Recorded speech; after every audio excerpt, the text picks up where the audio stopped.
आज हम एक ऐसे वंश के बारे में बात करने जा रहे हैं। इसे सिर्फ वंश कहना उचित नहीं, बल्कि इसे एक संस्कृति कहना चाहिए। यादवों का इतिहास भगवान विष्णु, ऋषि अत्रि, चंद्रमा, बुद्ध, पुरुरवा आदि से संबंधित है, जिसका उल्लेखन वेदों और पुराणों में मिलता है।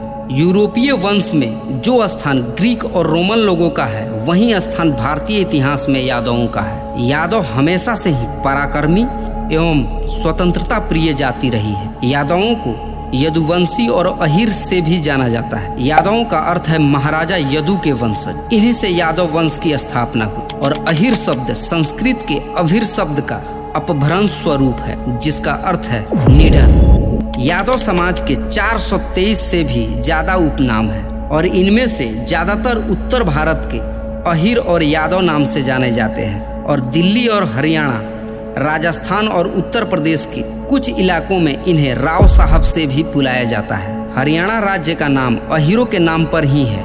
हरि प्लस आना से मिलकर बनता है हरियाणा। हरि का अर्थ है भगवान विष्णु और भगवान श्री कृष्ण, और आना का अर्थ है वहां आए। महाभारत के समय भगवान श्री कृष्ण, जो विष्णु भगवान के स्वरूप हैं, यहाँ आए थे। तो इस प्रकार इस राज्य का नाम उन्हीं के नाम पर है। और भगवान श्री कृष्ण ने अहिर वंश में जन्म लिया था, तो पहले इसे अभि प्लस आना, अभिराना बोला जाता था।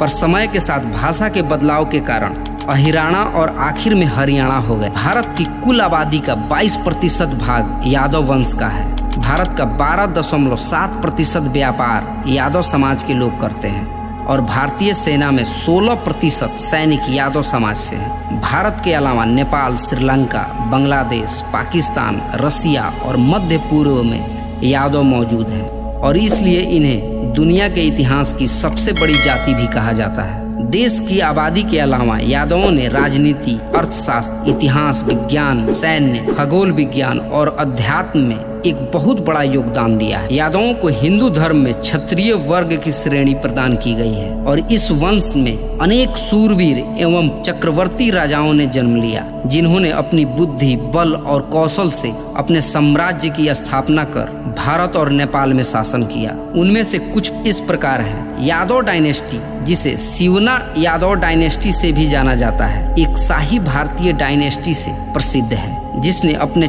चरम पर तुंगाभद्रा से नर्मदा नदी तक फैले एक साम्राज्य पर शासन किया, जिसमें वर्तमान में महाराष्ट्र, उत्तर कर्नाटक और मध्य प्रदेश के कुछ हिस्से शामिल हैं। यादव वंश की राजधानी देवगिरी थी, जिसे आज वर्तमान में महाराष्ट्र में दौलताबाद से जाना जाता है। यादवों के राजा ही मैसूर के महान राज्य और नेपाल के शासक बने। उत्तर कर्नाटक और मध्य प्रदेश के अलावा इन्होंने पूरे महाराष्ट्र पर अपना शासन स्थापित किया।